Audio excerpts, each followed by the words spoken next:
5 signs your partner is a covert manipulator. Introduction. The hardest manipulator to see is the one you love.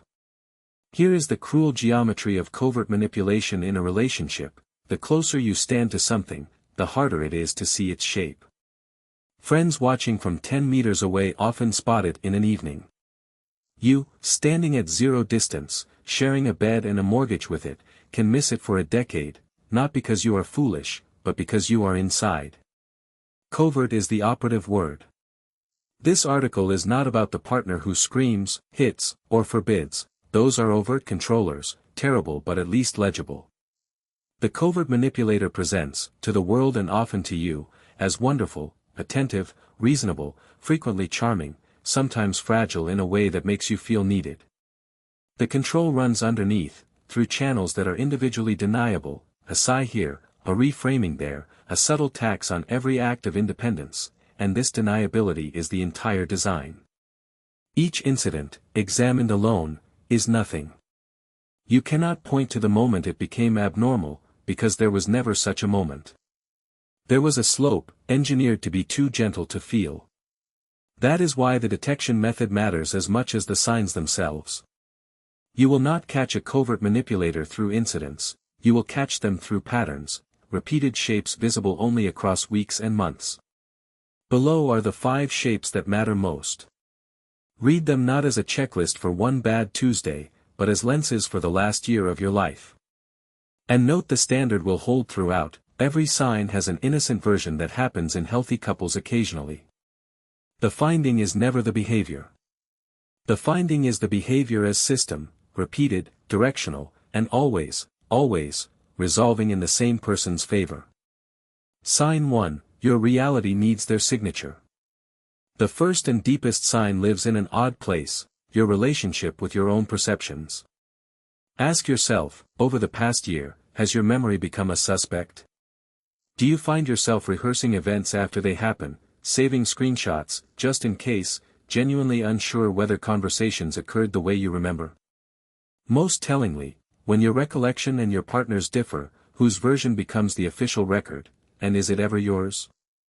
The covert version of gaslighting rarely announces itself with, "that never happened." It works softer. "You're remembering the tone wrong, I was joking.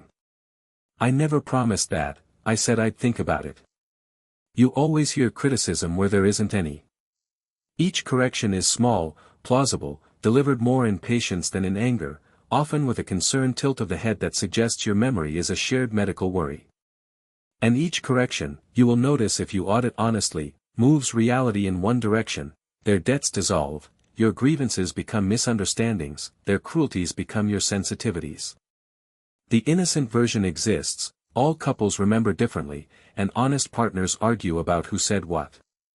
The diagnostic difference is directionality plus outcome. Honest memory disputes scatter randomly and sometimes end with, "You know what, you're right." The manipulative pattern points one way for years, and you cannot recall the last time your version of any contested event survived. When your confidence in your own mind has become a casualty of your relationship, when you have quietly outsourced reality verification to the very person who benefits from editing it, you are looking at sign 1. Sign 2, your "no" always has a price tag. In a healthy relationship, refusal is information. You decline the trip, the request, the intimacy, and your partner is perhaps disappointed, and life continues, warm. In a covertly manipulative relationship, refusal is billable. Nothing is ever said, no rule was ever announced, but you have learned through experience that every "no" will be invoiced, and you can predict the currency. Learn the covert punishment inventory, because none of it looks like punishment. The atmospheric drop, hours or days of subtle coldness, clipped answers, a household chill that officially isn't happening, "nothing's wrong, I'm fine." The sudden malfunction, right after your refusal, they develop a headache, a crisis, a depressive dip that requires exactly the care you just declined to give elsewhere.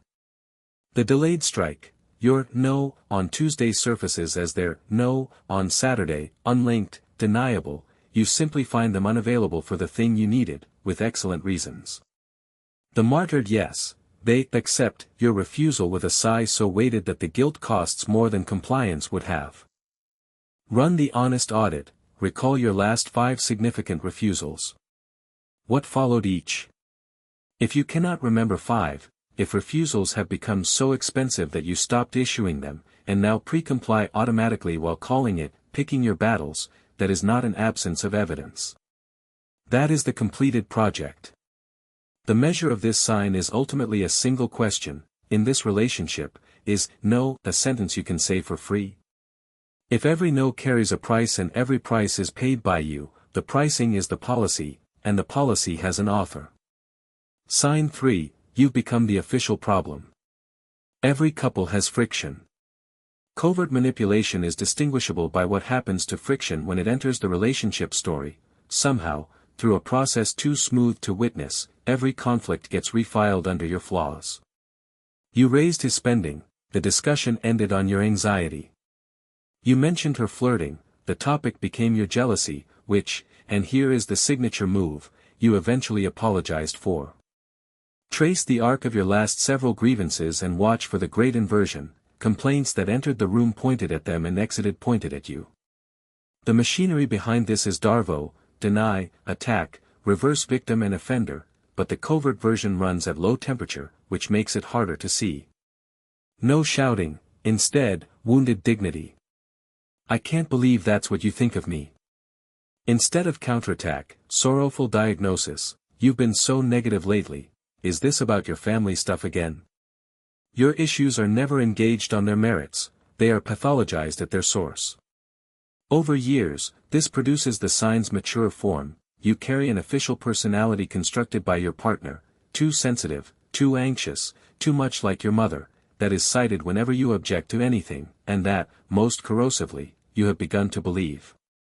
Here is the clean test: because the innocent version, defensive partners exist everywhere, muddies the water. In the last year, can you recall one significant conflict that ended with your partner taking real, unprompted responsibility? Not, "I'm sorry you feel that way," but, "You're right, I did that, and here's what I'll change," followed by visible change. Healthy people, even flawed and defensive ones, produce such moments regularly. A covert manipulator produces apologies the way a casino produces payouts, exactly often enough to keep you at the table, and never when it counts. Sign 4, your world has been quietly shrinking. Take out a mental map of your life 5 years ago: friendships, family closeness, hobbies, professional ambitions, financial independence, and lay it over your life today. In healthy long-term relationships, the map roughly holds or grows, partners add to each other's worlds. In covertly controlling ones, the map contracts, and the contraction has a remarkable property: every individual reduction was your decision. Or so it appeared. Covert isolation never issues orders, it applies taxes.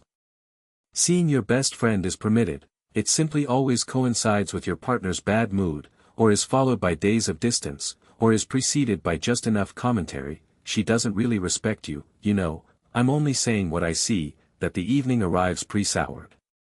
Your family is welcome, amid an atmosphere so effortful that you begin declining invitations to keep the peace. The promotion requiring travel becomes, "Whatever you think best," delivered in a tone that means the opposite. Nothing is forbidden. Everything is expensive. And humans, being economical, stop buying what costs too much, then remember it as preference: "I've just grown apart from those friends. I decided the job wasn't for me." The audit for this sign requires outside data, because your memory of these decisions has been shaped. Ask the friends you still have: "Did I withdraw, or did you?" Count the people you could call at 2 a.m. now versus then. Check the practical dependencies: whose name is on what, who understands the finances, who could leave and land softly. A shrunken world with one person standing at its center, holding all the remaining resources, is not a coincidence of drift. It is infrastructure, and infrastructure is always built for a purpose. Sign 5, the person you are with them is someone you don't like.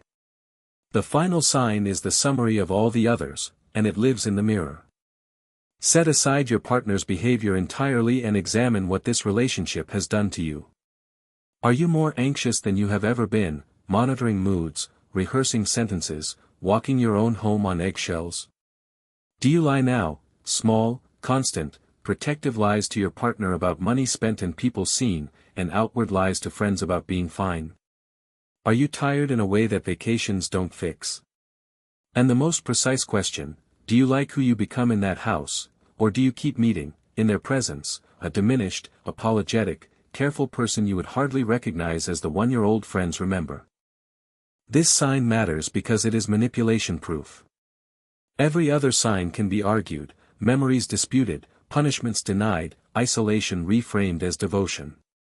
But the slow replacement of yourself is evidence no reframing reaches, and your body files the reports daily, the dread at their headlights in the driveway, the relief when a trip takes them away, the strange lightness you feel, and then feel guilty for feeling, in their absence. Healthy love has a signature too, and it is the opposite one, it tends to enlarge its occupants. People in good relationships generally like themselves more, not less, over the years, and describe home as where they exhale. If home is where you inhale and hold it, the diagnosis is written in your own lungs. Conclusion, from recognition to ground. If you have read this far with a tightening chest, counting signs, seeing shapes, 3 things, in order. First, require the pattern, not the incident. One sign, occasionally, describes most human relationships in a bad season. 3 or more signs, sustained across a year, directional, always resolving in one person's favor, that is a system, and systems don't have bad seasons. They have designs. Second, do not begin with confrontation. Announcing your diagnosis to a covert manipulator does not produce reform, it produces a better informed opponent and, frequently, an accelerated campaign, the sweetening, the flooding, the recruiting of mutual friends. Begin instead with ground, reconnect quietly with the people your world lost, restore some independent footing, write down what happens as it happens, and say the whole truth out loud to one trusted person outside the relationship, the single most fog-clearing act available, which is exactly why it was made to feel like betrayal. If any history of intimidation or violence exists, that outside person should include a professional, and safety planning comes before everything. Third, and finally, forgive yourself the years. Covert manipulation is not defeated by intelligence, and being caught in it is not a verdict on yours. The design was deniability, the medium was your love, and the slope was engineered by someone who studied you at close range with your full trust. The measure of you was never whether you saw it in time. It is what you do in the season after you see it, and that season, whatever you eventually decide about the relationship itself, begins with the one repair no partner can perform or prevent, taking your own perceptions back off their desk, and returning them, signed by no one but you, to their rightful owner.